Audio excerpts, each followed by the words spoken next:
हाँ तो भाई कैसे हैं सभी लोग। आज हम लोग डिस्कस करने वाले हैं 2 अप्रैल शिफ्ट 2 जेई मेंस 2026 का फिजिक्स पेपर पूरा एनालिसिस बताऊंगा बेटा, और साथ में वीडियो को लास्ट तक देखना। अगर आप लोगों की शिफ्ट आने वाले टाइम में है जो कि है 4 अप्रैल 5 अप्रैल एंड सो ऑन, तो बेटा आप लोगों को ये क्वेश्चंस जरूर देख के जाना चाहिए क्योंकि relatable questions you can see in the exam. ठीक है बेटा, तो स्टार्ट करते हैं विदाउट एनी टाइम वेस्ट। जो लोग पहली बार चैनल पे आ रहे हैं बेटा, वो ध्यान से पूरा चैनल को देखना। आपको सारे इंपॉर्टेंट क्वेश्चंस मिलेंगे। जो मैंने 20 क्वेश्चंस का वीडियो बनाया था उसमें से relatable question you can see in the main exam. ठीक है बेटा, तो स्टार्ट करते हैं पहले क्वेश्चन के साथ। क्वेश्चन का डायग्राम कुछ इस तरीके से है, ध्यान से देखेंगे सभी लोग। ये इक्विलेटरल ट्राइंगल है, okay, and the ray is coming like this, और after this it is becoming like this, grazing करते हुए यहाँ से बाहर हो गई। ठीक है, ये 90 डिग्री दिया हुआ है, ये इक्विलेटरल ट्राइंगल है, तो ये 60 हो गया, ये 60 हो गया, और ये भी 60 हो गया। अब आप समझना ध्यान से बेटा कि अगर आपको बोला जाए कि भैया आप तो हमको क्या निकाल के बताओ, refractive index of the prism, तो आप एक बात समझो, ये 90 ये 60 तो ये 30, और अगर ये 30 तो ये कितना हो जाएगा 60 डिग्री का एंगल। तो भैया हम क्या लिख सकते हैं, apply Snell's law at this point. यहां पर अपने को क्या लगा देना है, स्नेल्स लॉ। तो म्यू इंटू में साइन 60 दैट इज 1 इंटू में साइन 90, तो म्यू इंटू में √3/2 दैट इज इक्वल टू कितना हो रहा है 1। तो म्यू बराबर कितना आ रहा है 2 अपॉन में √3। ठीक है, 2 अपॉन में √3 को हम लोग देख लेते हैं कितना आ रहा है,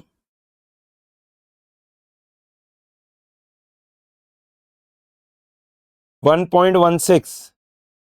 तो यहाँ पर तो कोई आंसर मैच नहीं कर रहा अभी, बट हो सकता है कि वो यहाँ पर कुछ ना कुछ दिया हो। 1 मिनट में कंफर्म कर लेता हूँ। क्वेश्चन ऐसा था कि यहाँ का 1.6 है रिफ्रैक्टिव इंडेक्स, आपको ये नीचे वाले स्लैब का रिफ्रैक्टिव इंडेक्स बताना है म्यू। तो आप यहाँ पर ध्यान से देखो, क्वेश्चन में थोड़ा सा बस यहाँ पर स्लाइड चेंज हो जाएगा। ठीक है, यहाँ पर से आप देखो, ये हो जाएगा म्यू इंटू में साइन 90, और ये हो जाएगा 1.6 इंटू में साइन 60। तो ये बनेगा 1.6 इंटू में √3/2 that is equal to mu into में 1। तो यहाँ पर से म्यू बराबर कितना बन जाएगा बेटा, 1.39। ठीक है, तो हमारे पास करेक्ट आंसर क्या आ रहा है, दैट इज ऑप्शन सी। अगले क्वेश्चन को ध्यान से देखते हैं। What is the equivalent get for the circuit. अब ध्यान से देखो बेटा, इक्विवेलेंट गेट आपको निकालना है। तो बेसिकली पहले तो मैं एक ट्रुथ टेबल बना लेता हूं।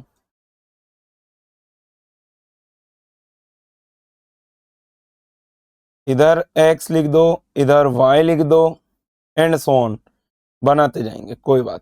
ठीक है, देखो बेटा समझना, x का आप ले लो, अरे x की आप वैल्यूज क्या क्या ले लेंगे, 1 0 1 0, ठीक है, 1 1 0 0, ऐसे करके हमने कुछ वैल्यूज फीड कर दी। ठीक है बेटा, अब यहां पर से आप देखिए, तो पहले आपको मिलेगा x बार। ठीक है, तो 1 का हो गया 0, 0 का हो गया 1, दिस इज 0 और दिस इज 1। सिमिलरली यहां पर क्या मिलेगा y बार, तो ये क्या बन जाएगा 0 0 1 1।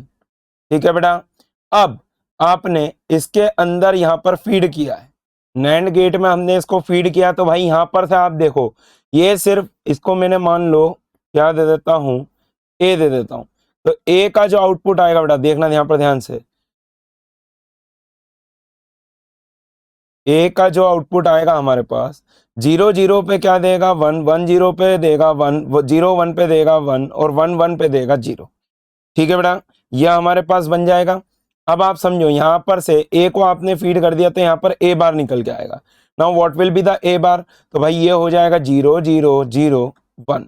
तो ये किसको रिप्रेजेंट करता है बेटा, नॉर गेट को। किसको रिप्रेजेंट करता है, नॉर गेट को। भाई ए बार जो आपका फाइनल आउटपुट है वो किसको रिप्रेजेंट कर रहा है, नॉर गेट को।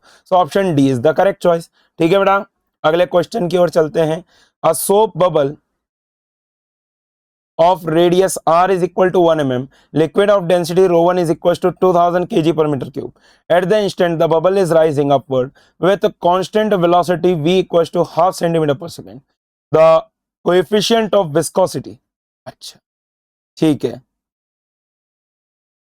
देखो बेटा समझना, हमारे पास फॉर्मूला क्या होता है कि F is equal to 6.8 RV, यही लिखते हैं हम लोग, ठीक है। That will be equal to the buoyancy, तो rho V g that is equal to 6 pi eta R V. अब यहां पर से आप देखेंगे डेंसिटी कितनी है 2000, वॉल्यूम कितना हो जाएगा, ये वॉल्यूम है, ये टर्मिनल वेलोसिटी है, वॉल्यूम कितना हो जाएगा 4/3 पाई आर का क्यूब इनटू में g that is equal to 6 pi eta R V T. अभी मैं वैल्यूज नहीं रखता हूँ यार, थोड़ा कैंसिलेशन करते हैं।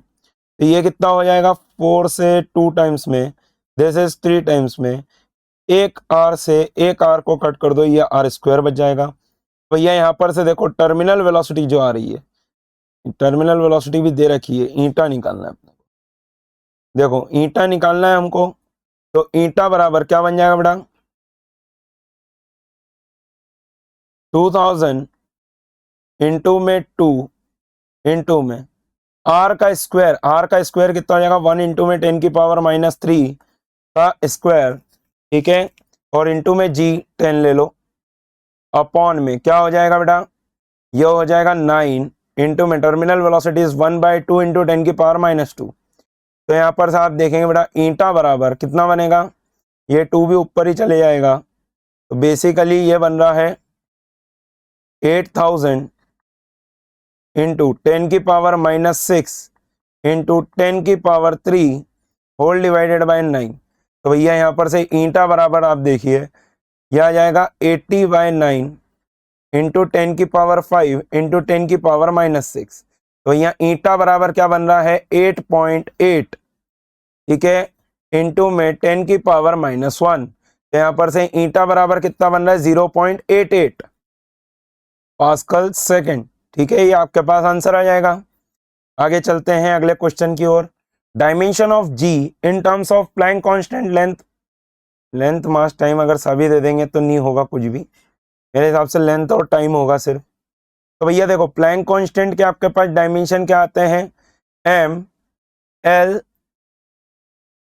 3 t माइनस क्या हो जाएगा बेटा, नहीं L3 नहीं आएगा, L2 t minus 1, ML2 t minus 1, ठीक है बेटा। देखो कैसे निकालेंगे, E इज इक्वल टू होता है एच न्यू, ठीक है, तो H बराबर क्या बन जाएगा ML2 t माइनस 1, खत्म, ठीक है बेटा। अब ग्रेविटेशनल कांस्टेंट के जो डायमेंशंस होते हैं वो क्या होते हैं बेटा M-1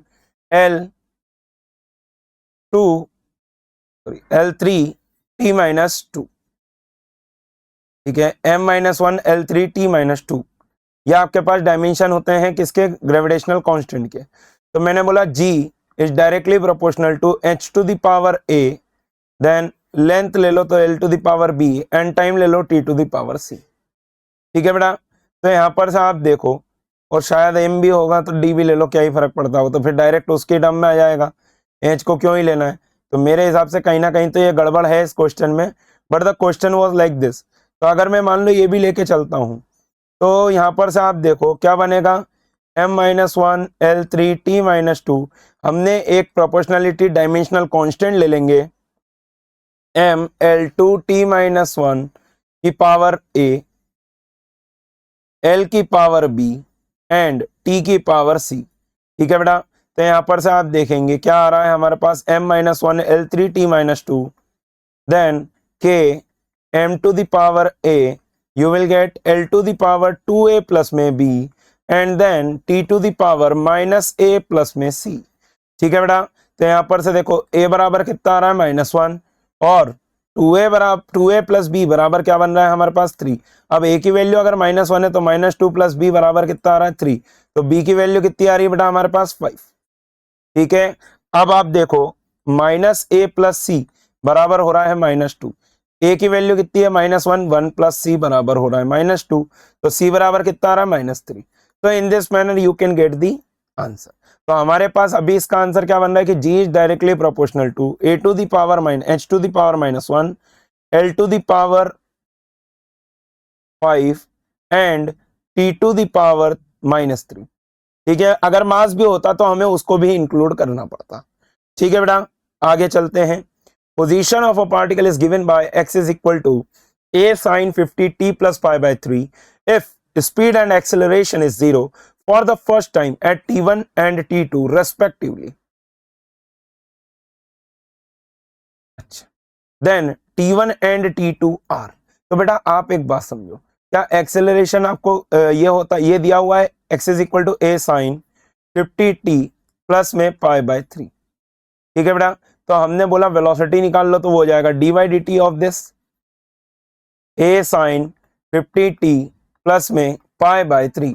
अगर मैं डिफ्रेंसिएशन करता हूं तो मेरे पास क्या बन जाएगा, v बराबर 50a cos 50t प्लस में पाई बाय 3, ठीक है बेटा। तो यहां पर से देखो वेलोसिटी आ गया, हमको चाहिए एक्सेलरेशन, एक और बार डिफरेंशिएट कर दो, 2500a sin 50t plus pi by 3। अब भाई ये जीरो कब होता है समझना, तो 50t प्लस पाई बाय 3 पहली बार ये जब पाई के बराबर होगा, क्योंकि जीरो तो हो नहीं सकता, पीछे रिवर्स में जाना पड़ जाएगा ना। तो t बराबर क्या बनेगा, 2 पाई बाय 3 इंटू में 50, एक तो ये आ गया, और या फिर ये हो गया t1, तो कितना आ रहा है, t1 बराबर पाई बाय 75, कितना आ रहा है, पाई बाय 75 सेकेंड। और t2 बराबर कितना आ रहा है, इसको हम ले लेंगे 2 पाई अपॉन में, फिर से सॉल्व कर लेते हैं, तो ये क्या बन जाएगा 50t plus pi by 3 that is equal to 2 pi. तो यहां पर से आप देखेंगे 50t बराबर 2 pi minus pi by 3, you will get 5 pi by 3। तो t बराबर कितना आ रहा है, पाई बाय 30 सेकेंड्स। तो ये हमारे पास ऑप्शंस आ जाएंगे इस तरीके से, ठीक है। This will be t2, this will be t1। समझ में आया बेटा? अच्छा नहीं, ओके, अलग अलग पूछ रहा था, वेलोसिटी का फर्स्ट टाइम पूछ रहा था और इसका फर्स्ट टाइम पूछ रहा था। देखो तो ये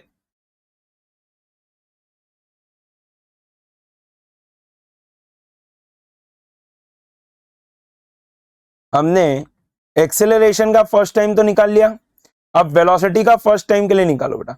तो वेलोसिटी को अगर जीरो होना है तो 50t plus pi by 3 must be equal to pi by 2, है ना। वेलोसिटी तो तभी जीरो होगी क्योंकि कॉस जीरो कब होता है, जब एंगल पाई बाय 2 होता है। तो भैया 50t बराबर कितना आ रहा है मेरे पास, पाई बाय 6, तो t बराबर कितना आ रहा है, pi by 300 second, pi by 300 second. तो वेलोसिटी जीरो कब हो रही है, मतलब स्पीड जीरो कब हो रही है, t1, और यह आ जाएगा t2।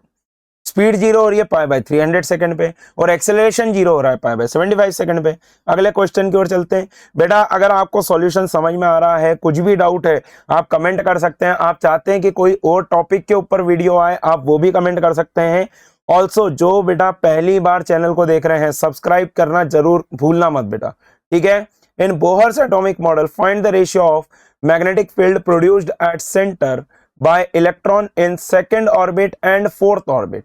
तो देखो बेटा, सबसे पहली बात कि जब इलेक्ट्रॉन इस तरीके से घूमेगा, है ना, तो आप देखो करंट जो आता है उसको हम क्या लिख देते हैं, ई बाय टाइम पीरियड। तो भैया करंट ई अपॉन में क्या लिख दोगे, 2 पाई बाय ओमेगा, तो ई इंटू ओमेगा हो गया।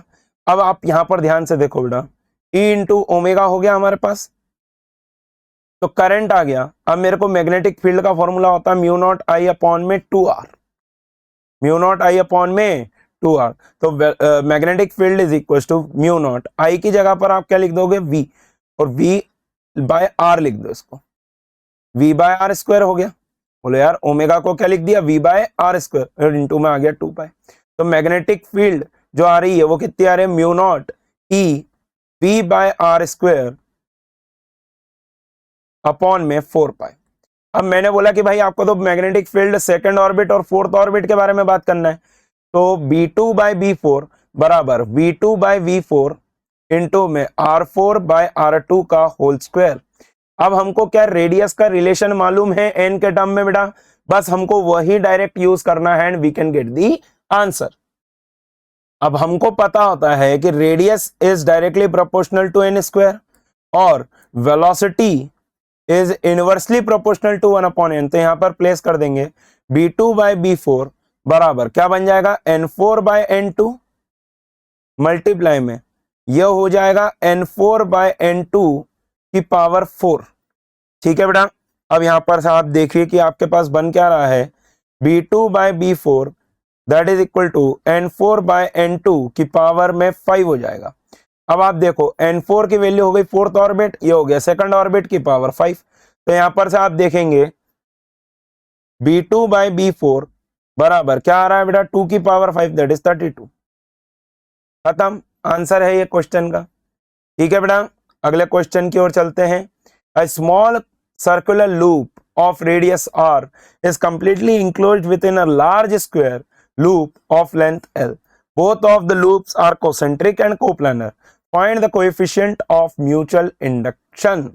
तो देखो बेटा, म्यूचुअल इंडक्शन क्या होता है, m di by dt that is equal to the EMF। ठीक है, अब EMF आप किस तरीके से लिखोगे, ध्यान से देखना। EMF हमको लिखना पड़ेगा d phi by D t. ठीक है, अब देखो आपने एक में जब लेसे पहुंचाते हैं तो हमको एरिया छोटे वाले का लेना पड़ता है। अब magnetic field due to the square loop, ठीक है, स्क्वायर लूप का लेंथ L है ना, ध्यान से देखना बेटा, स्क्वायर लूप का लेंथ L है। अब इसमें करंट I अगर फ्लो कर रहा है, समझना, सबसे पहले मैं EMF को मैं इस तरीके से लिख सकता हूं, that is pi of the small area that is pi are square into में dB बाय dt। ठीक है बेटा, अब आप देखना मैग्नेटिक फील्ड अगर मैं सेंटर पे निकालता हूं due to this long segment of the square loop, तो भाई यहां पर से आप देखिए क्या मैग्नेटिक फील्ड में इस तरीके से लिख सकता हूं, म्यू नॉट आई अपॉन में 4 पाई L बाय 2 साइन 45 प्लस में साइन 45। तो B बराबर कितना आ रहा है, म्यू नॉट आई अपॉन में 2 पाई L इंटू में 2 इंटू में 1 बाय रूट 2। तो B बराबर कितना बन रहा है, रूट टू म्यू नॉट आई अपॉन में रूट 2 पाई L। ये तो एक के कारण है भाई, ड्यू टू 1, इसे कितने हैं 4, तो B नेट कितना आ जाएगा हमारे पास, 4 इंटू म्यू नॉट आई अपॉन रूट 2 पाई L। ठीक है, तो B नेट बराबर क्या बन रहा है हमारे पास, 2 रूट 2 म्यू नॉट आई अपॉन पाई L। ठीक है, now this is the magnetic field. अब अगर मैं यहां पर प्लेस कर देता हूं तो EMF बराबर क्या बनेगा, pi are square 2 root 2 mu naught I by pi L, और इनटू में क्या आ रहा है, अच्छा D I by D T रह जाएगा बस। ठीक है, क्या रह जाएगा, D I by D T. अब आप देखो इसको आप रख दो m D I by D T के बराबर, पाई से पाई तो कैंसिल कर दो, ये कितना बन जाएगा, 2 root 2 mu naught pi, sorry mu not are square upon L D I by D T. तो D I by D T cut जाएगा, तो मैग्नेटिक मोमेंट का फॉर्मूला क्या आ जाएगा, 2 root 2 mu not are square by L। खत्म question. बोलो यार बेटा, समझ में आया। ये सुबह वाली शिफ्ट में से मैं बोल सकता हूं कि ये वाली शिफ्ट थोड़ी सी टफ है, क्योंकि ऐसा क्वेश्चन आ गया, ठीक है बेटा, ये भी सॉल्व किया जा सकता है, इजी क्वेश्चन ही है। अगले क्वेश्चन की ओर चलते हैं बेटा। A ball is released from rest as shown in the figure. Ball comes to rest after moving 10 cm below the surface. Find the average force applied by the floor material. देखो बेटा, ball 1 kg की थी, आपने उसको 10 metre से release करा, तो यहां पर जब आएगा सरफेस पे हिट करने आएगा तो इसके कुछ वेलोसिटी होगी v, और उस वेलोसिटी को मैं लिख सकता हूं अंडर रूट 2 GH। तो वेलोसिटी बराबर क्या बन जाएगा, अंडर रूट 2 G is 10 इंटू में H is 10। ठीक है बेटा, तो यहां पर से आप देखेंगे v बराबर कितना आ रहा है, 10 रूट 2 मीटर पर सेकेंड। ठीक है, 10 रूट 2 मीटर पर second. Now this velocity also comes to rest when it goes 10 centimetre below. तो मैं क्या लगा सकता हूं भाई, एवरेज रेजिस्टिव फोर्स ही पूछा है उन्होंने, तो हम क्या ले सकते हैं, v square equal to u square plus 2as। मैंने बोला इक्वल एक्सेलरेशन से ये मूव कर रहा है, फाइनल वेलोसिटी 0 हो गई। अब ये हो गया 10 रूट 2 का स्क्वायर माइनस में 2 into a, because resistive acceleration is there, into में डिस्प्लेसमेंट कितना आ रहा बेटा, 10 बाय 100। एक जीरो से एक जीरो काट दो तो ये आ जाएगा 200 बराबर a बाय 5। तो a बराबर कितना आ रहा बेटा, 1000 मीटर पर सेकंड स्क्वायर। कितना आ रहा बेटा, 1000 मीटर पर second square. Now average resistive force will be equal to what, m into a। तो this is equal to 1000 newton. कितना आया बेटा, 1000 newton. That's it, that is your answer. समझ में आया बेटा, बढ़िया क्वेश्चन, इजी क्वेश्चन है, आप कर सकते हो इसको। अगले क्वेश्चन की ओर चलते हैं। Find the displacement of centre of mass after t equal to 2 second. बेटा आप एक बात समझो, पहले तो मुझे क्या निकालना पड़ेगा, सेंटर ऑफ मास का एक्सेलरेशन। नाउ ACOM का आपको फॉर्मूला पता है, दैट इज m1a1, सब वेक्टर में आएगा, m1a1 वेक्टर प्लस में m2a2 वेक्टर अपॉन में क्या हो जाएगा बेटा m1 प्लस m2। जैसा कि मैंने वाले वीडियो में बोला था कि इस पे क्वेश्चन आएगा, और देखो आ गया। समझ में आया नहीं आया? बेटा प्रेडिक्शन में आपको जो बता रहा हूं वो यही बेसिस पे बता रहा हूं कि यार मैंने जो इतने पेपर्स देखे हैं, इतने सालों से इस चीज को देख रहा हूं, उसके बेसिस में ही मैं आपको बता रहा हूं कि क्या क्या आ सकता है। ओके, और अगर ये आपको बेनिफिट करता है तो आई विल डू दैट। ठीक है बेटा, तो ACOM बराबर क्या आ रहा है 2 इंटू में। अच्छा पहले इनका एक्सेलरेशन निकाल लेते हैं भाई। FBD बनाओ आप, 2 kg का FBD बनाएंगे। 2 kg नीचे जाएगा भाई, 20 न्यूटन नीचे की तरफ, 2G लिख लो, 2G नीचे की तरफ, ऊपर की तरफ आ रहा टेंशन, मैंने बोल दिया इसका एक्सेलरेशन A नीचे की तरफ। तो हम क्या लिख देंगे 2G माइनस टी बराबर हो गया 2A। अब 1 kg का FBD बनाओ तो नीचे आ जाएगा 1G, ऊपर आ जाएगा T, और ये जाएगा A से ऊपर, तो हम लिखेंगे G minus T, sorry T minus G बराबर A। ठीक है, इक्वेशंस को ऐड कर लो तो ये बन जाएगा G बराबर 3A, तो A बराबर कितना आ रहा है बेटा G/3। अब आप देखो एक का एक्सेलरेशन नीचे और एक का एक्सेलरेशन ऊपर, तो वेक्टर में जब लेंगे तो हमको डायरेक्शन के साथ लेना पड़ेगा। तो ACOM बराबर, मैंने मान लो 1 को 2 बोल दिया, 2 इंटू में G/3। अब मैंने डाउनवर्ड को क्या लिया है पॉजिटिव, डाउनवर्ड इज पॉजिटिव, मानने को कुछ भी मान सकते हो, माइनस 1 इंटू में G/3 whole divided by 2 plus 1। तो यहां पर से देखो acceleration of the centre of मास कितना आ रहा है बेटा 2G/3 minus G/3, you will gate G/9। तो ये कैसा आ रहा है बेटा G/9 downwards.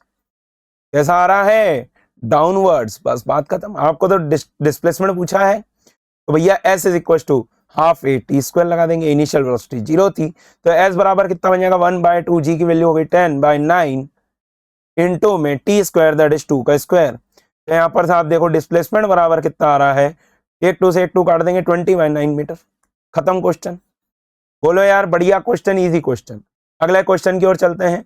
In the given AC circuit if only switch S1 is closed then phase difference is 30 degree. अच्छा, जब सिर्फ S1 को क्लोज कर रखा है तो फेज डिफरेंस जो है वो कितना हो रहा है 30 degree. While if only switch S2 is closed, then the phase difference is 60 degree. अच्छा, current lags in both the cases. Current lag कर रहा है बेटा बोथ द केसेस में, तो आप एक चीज समझो कि ये कौन सा सर्किट होगा, inductive circuit. Current lags in both the cases means it is a inductive circuit. अब आप देखो आपको दे रखा है XC = 30 ओम, आपको निकालना है then 3L1 minus L2 is. बेटा आप एक बात को समझो, यहां पर से अगर मैं आपको फाई निकालने को बोलूं तो वो होता है tan inverse XL minus XC upon में R। ठीक है, अब आप देखना ध्यान से जरा, तो φ1 कितना आ जाएगा tan इनवर्स XL मतलब कि ओमेगा L1। भाई जब स्विच S1 को क्लोज कर रखा है तो L1 वर्किंग में रहेगा, माइनस XC तो 30 है अपॉन में R। ठीक है, और φ2 कितना आ जाएगा tan inverse omega L2 minus XC तो अभी भी 30 है अपॉन में R। अब हमारे पास ओमेगा है, हमारे पास पहले वाले में फेज डिफरेंस भी दे रखा है, 30 डिग्री का फेज डिफरेंस है। In given only switch S1 is close, तो फर्स्ट वाले में फेज डिफरेंस कितना आ रहा 30 डिग्री, तो ये बन जाएगा tan 30 degree will be equal to omega L1 minus 30 by R। तो ये कितना बनेगा 1/√3 that is equal to omega L1 minus 30 by R। Okay sir, और ये क्या बन जाएगा tan 60 degree that is equal to omega L2 minus 30 degree upon में R। तो यहां पर से देखो ये कितना बना √3 omega L2 minus 30 by R। भाई इसको डालो इक्वेशन नंबर 1, इसको डालो इक्वेशन नंबर 2। मैंने बोला 2 डिवाइडेड बाय 1 कर दो, 2 डिवाइडेड बाय 1 कर दो, तो अगर 2 डिवाइडेड बाय 1 करते हैं तो ये बन जाएगा 3 that is equal to 300 L2 minus 30 upon में 300 L1 माइनस 30।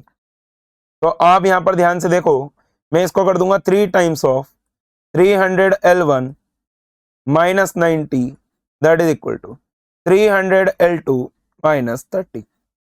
ठीक है, अब हमको क्या निकालना है, 3L1 माइनस L2।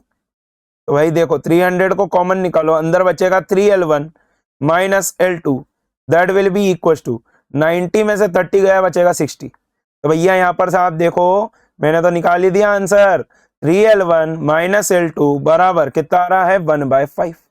खत्म। बोलो यार आ गया आंसर, समझ में आया कि नहीं आया सबको? बढ़िया, मजा आया? एक बार कमेंट करना बेटा, थैंक यू। ओके आगे चलते हैं अगले क्वेश्चन की ओर। A rod of length 3 metre and mass, ऐसा नहीं है वो मास 40 kg has the same moment of inertia as that of solid sphere. Find the radius of solid sphere. अच्छा देखो बेटा, रॉड के अगर ये वाले एंड के अबाउट में बोलूं तो ये कितना हो जाता है, ml²/3।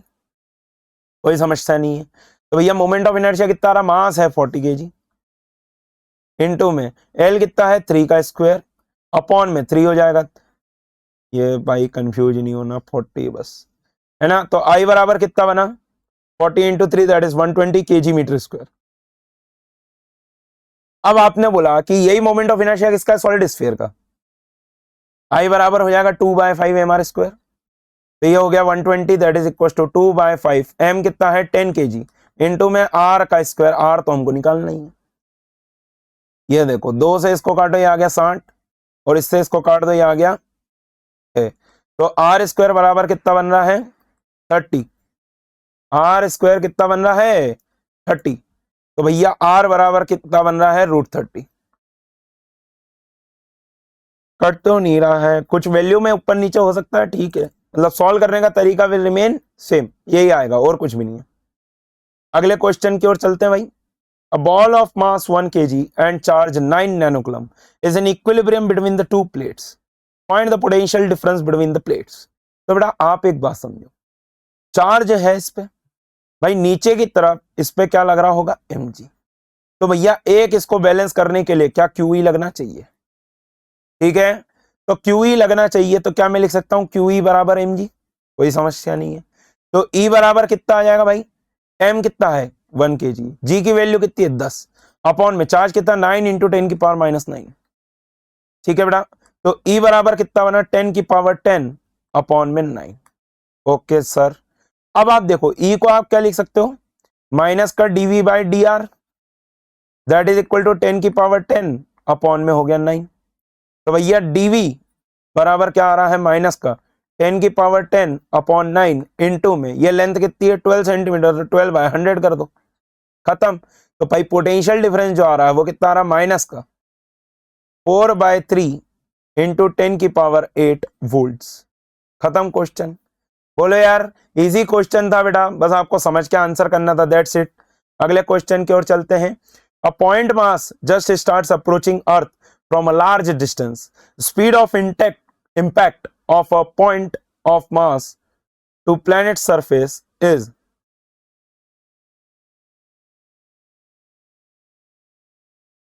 planet is 9 times heavier and with radius 4 times compared to the earth। देखो एक प्लेनेट है,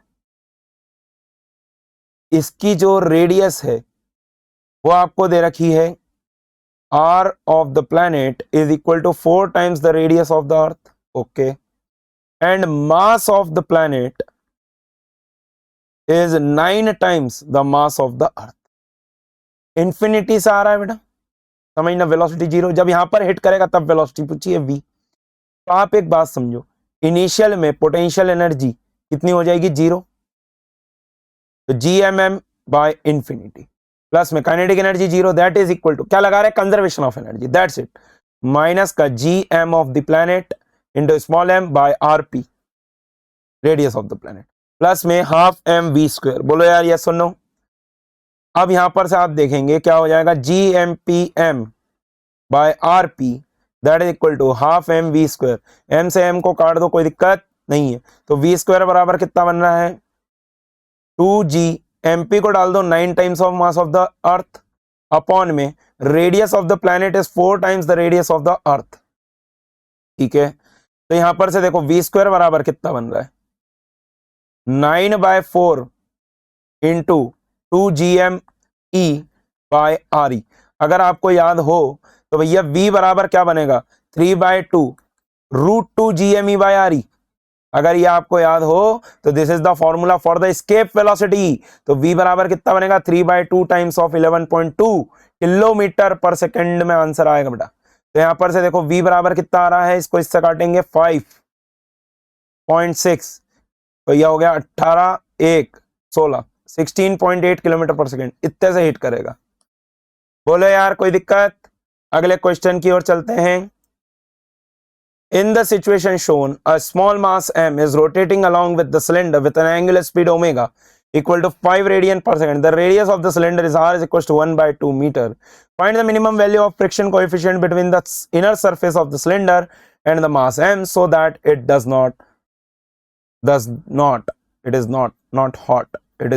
not slip. बेटा एक चीज बता दूं मैं आपको, ये क्वेश्चन मैंने सेम एग्जैक्ट क्वेश्चन मैंने डिस्कस किया था, ठीक है बेटा। तो इसलिए कह रहा हूं इंपॉर्टेंस को समझो।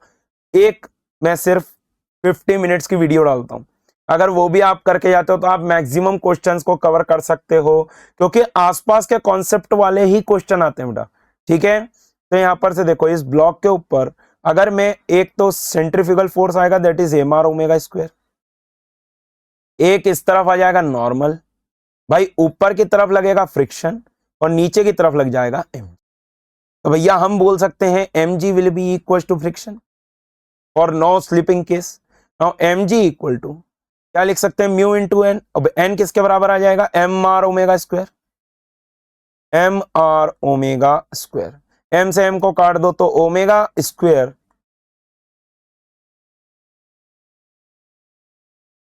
म्यू आर ओमेगा स्क्वायर बराबर m, सॉरी g। अब हमको क्या निकालना था कोएफिशिएंट ऑफ फ्रिक्शन, तो म्यू बराबर कितना आ रहा है, g की वैल्यू हो गई 10, r की वैल्यू 1/2, ओमेगा स्क्वायर मतलब 25, भाई 5 का स्क्वायर कर दिया। तो यहां पर से देखो म्यू बराबर कितना बन रहा है 20/25।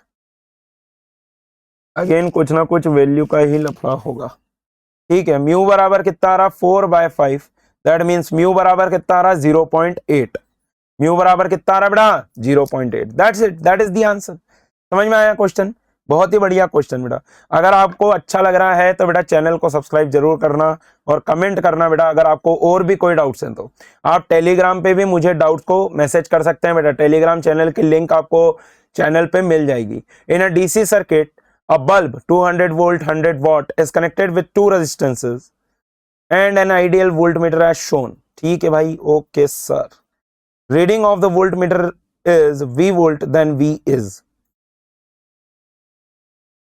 ठीक है, इस टाइप से कनेक्टेड है भाई। 200 वोल्ट 100 वॉट, 200 वोल्ट और 100 वॉट, तो क्या मैं रेजिस्टेंस निकाल सकता हूं भाई। पावर इज इक्वल टू होता है V square by R, power is equal to V square by R। तो भैया R बराबर क्या बन जाएगा V स्क्वायर बाय P। तो R बराबर कितना लिखेंगे हम लोग, देखना ध्यान से जरा। वोल्ट मीटर आइडियल ही है, हाँ ठीक है, कोई दिक्कत नहीं है। तो यहां पर से आप देखो V स्क्वायर कितना आ रहा है 4 इंटू 10 की पावर 4 अपॉन में 100। तो भैया R बराबर कितना आ रहा 400 ओम, R कितना आ रहा है 400 ohm, that is the resistance of the bulb. अब आप सुनना, यह सर्किट कुछ इस तरीके से दिख रहा है, दैट इज 200 ओम, यहां पर 400 और यह 400 लगा हुआ है।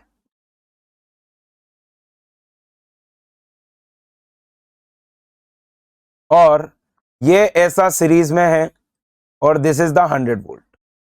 अब आप देखो ये 200 ओम है, 400 और 400 का आधा कितना हो जाएगा बेटा 200 ohm, and it is connected in series with the 100 volt supply. तो देखो 200 और 200 मिला के क्या बन जाएगा बेटा 400, that is the R equivalent. तो भैया हमने बोला करंट निकाल दो, आई बराबर हो जाएगा 100/400। तो आई बराबर कितना आ रहा 1/4 एम्पियर, करंट कितना आ रहा 1/4 एम्पियर। अब हमको तो वोल्ट मीटर की रीडिंग निकालनी है, वोल्ट मीटर इसके अक्रॉस लगा हुआ है बेटा, सुनना ध्यान से जरा। तो बस ये 200 के अक्रॉस भी कितना करंट जा रहा होगा, आई करंट जा रहा होगा। तो हम क्या लिख देंगे, V बराबर 200 इंटू में I दैट इज 1/4। तो V बराबर कितना आ रहा है बेटा, 50 volt. That is your answer. समझ में आया नहीं आया? बढ़िया क्वेश्चन, इजी क्वेश्चन, क्लियर है? अगले क्वेश्चन की ओर चलते हैं। Find the work done when a radius of a soap bubble is increased from 2 centimetre to 6 centimetre. Surface tension of soap bubble is 0.03 newton per metre. बेटा आप एक बात समझो, work done in the soap bubble is 2 times of T into delta A. ठीक है, अब यहां पर आप ध्यान से देखो, वर्क डन बराबर 2 into surface tension 0.03, area final minus area initial हो जाएगा। अब यहां पर से आप देखो, work done is equal to 0.06 into में एरिया फाइनल कितना हो जाएगा, 4 पाई R2 का स्क्वायर माइनस 4 पाई R1 का स्क्वायर। खत्म। तो वर्क डन बराबर 4 इंटू में पाई इंटू में 0.06 इंटू में R2 स्क्वायर दैट इज 0.06 का स्क्वायर माइनस 0.02 का स्क्वायर। ठीक है बेटा, तो यहां पर से आप देखो वर्क डन बराबर क्या आ रहा है, मैं इसको कैलकुलेट कर लेता हूं। इट इज 2.41 इंटू 10 की पावर माइनस 3 जूल।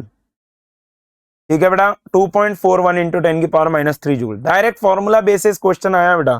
ठीक है, आपको समझ में आया हो तो कमेंट जरूर करना। और अगर आप चाहते हो कि अगले सेशन के लिए इंपॉर्टेंट बनाऊं, मतलब अगले जो शिफ्ट आने वाली है उनके लिए इंपॉर्टेंट क्वेश्चंस बताऊं, उनके लिए वीडियो लेके आऊं, तो बेटा कमेंट जरूर करना। अगर कमेंट करोगे तो गारंटी वीडियो आएगा। Then 2 point charges Q1 and Q2 are placed at x equal to 2 and x equal to 4 respectively. Consider two Gaussian surfaces S1 and S2 centered at origin of radius 3 meter and 5 meter respectively. Electric flux through S1 and S2 is phi1 and phi2. Then 3 phi1 by phi2 is। देखो बेटा समझना, ये मैं एक system बनाता हूं, x equal to 2 पे आपने क्या रखा है, let's say this is the x equal to 2। ज्यादा बड़ा नहीं लेते हैं सर, मेरे से स्फीयर नहीं बन पाएगा। इसको x इक्वल टू 2 ले लेते हैं। यहां पर रखा है आपने +8 माइक्रोकुलम। ठीक है, और ये हो गया x इक्वल टू 4। यहां पर आपने रखा है -2 माइक्रोकुलम। ठीक है बेटा, अब आप यहां पर ध्यान से देखना, उनने बोला कि आपने दो गॉसियन सरफेस बनाई, एक का आपने स्फीयर का रेडियस क्या रखा है 3, x इक्वल टू 3, और एक का आपने स्फेरिकल रेडियस रखा है 5।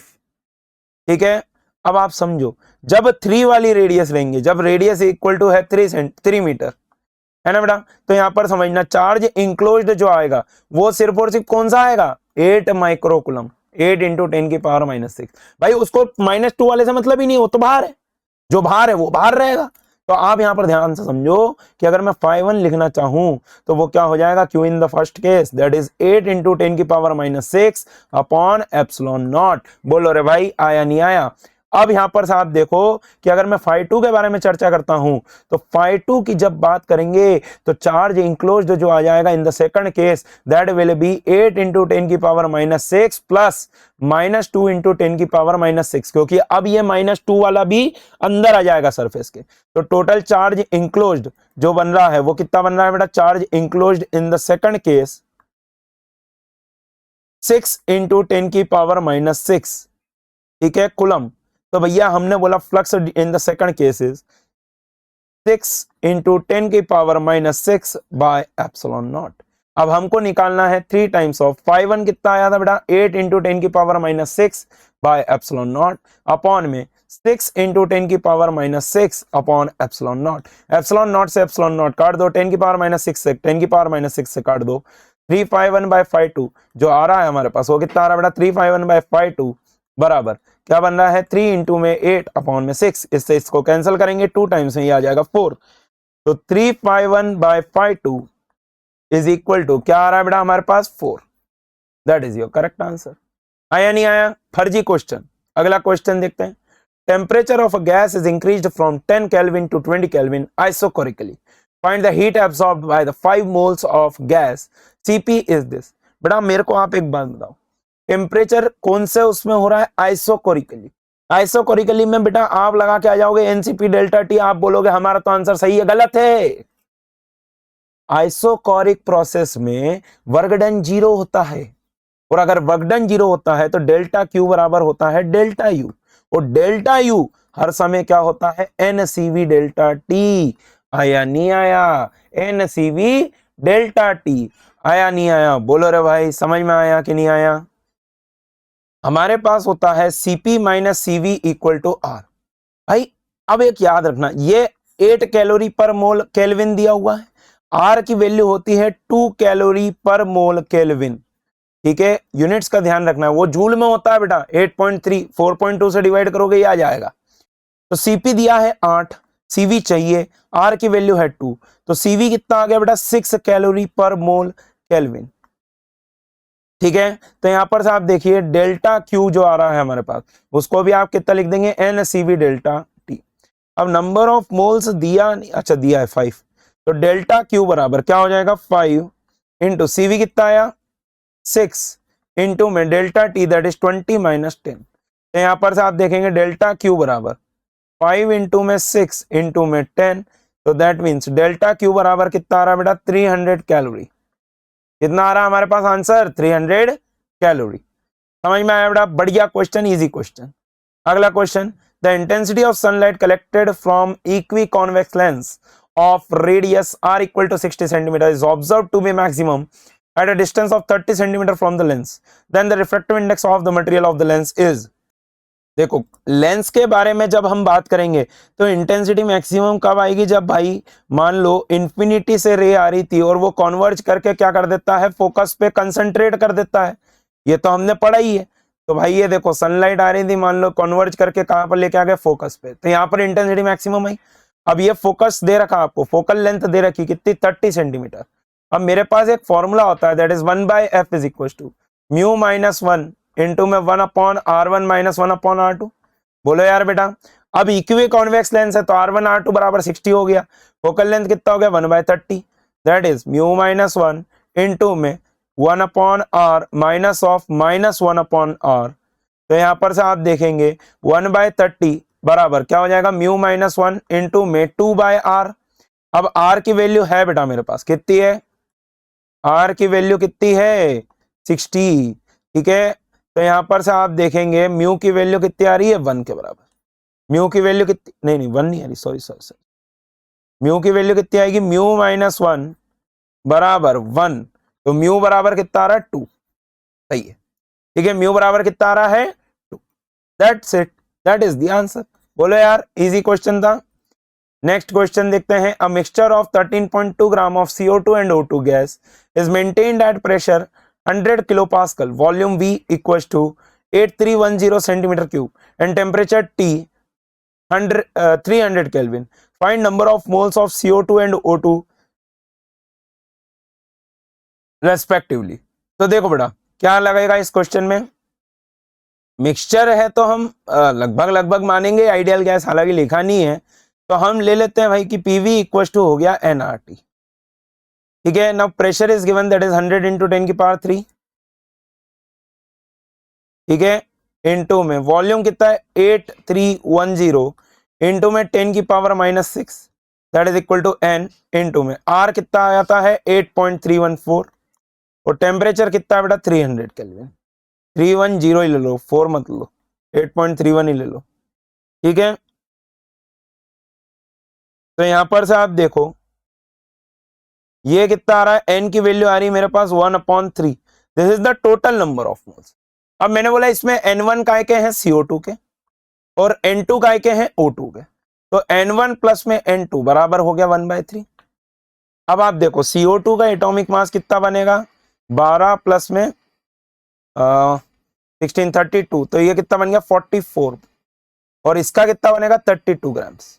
तो भाई अगर मैं बोलूं तो 44 ग्राम्स ऑफ n1 ये क्या हो जाएगा, मास ऑफ CO2, और मास ऑफ O2 कितना हो जाएगा 32 टाइम्स ऑफ n2। ठीक है, number of moles is equal to molar mass upon में मोलर मास। ठीक है, तो ये क्या लिख सकते हैं 44 n1 प्लस में 32 n2 that is also equal to 13.2। ठीक है बेटा, अब यहां पर से देखो हमको सॉल्व ही करना है और कुछ नहीं करना। यह बन जाएगा 22 n1, 4 से ही काट देते हैं यार पूरी इक्वेशन, 4 से कैंसिल आउट कर दो तो n1 11 n1 प्लस में 8 n2 that is equal to 3.3, ठीक है, यही आ रहा है ना, 3.3, ठीक है। अब आप समझो आपको क्या है, बहुत सारी इक्वेशंस मिल गई हैं। मैंने बोला पहली वाली इक्वेशन को 11 से मल्टीप्लाई कर दो, ये क्या बन जाएगा 11n1 प्लस में 11n2 that is equal to 11/3, और ये बन जाएगा 11n1 प्लस में 8n2 बराबर 3.3। मैंने बोला इसमें से आप इसको माइनस कर दो, तो ये कितना बन जाएगा, ये बन जाएगा 3n2 बराबर 11/3 माइनस 3.3, तो n2 3 टाइम्स ऑफ n2 बराबर कितना आ रहा है, ये बनेगा 11 माइनस 9.9/3। तो यहां पर से आप देखो 3n2 बराबर ये आ रहा है 1.1/3, तो ये आ रहा है n2 बराबर 11/90। n2 कितना आ रहा है 11/90, तो n2 आ गया तो हम n1 निकाल सकते हैं, n2 आ गया तो हम क्या निकाल सकते हैं n1, and that will be your answer.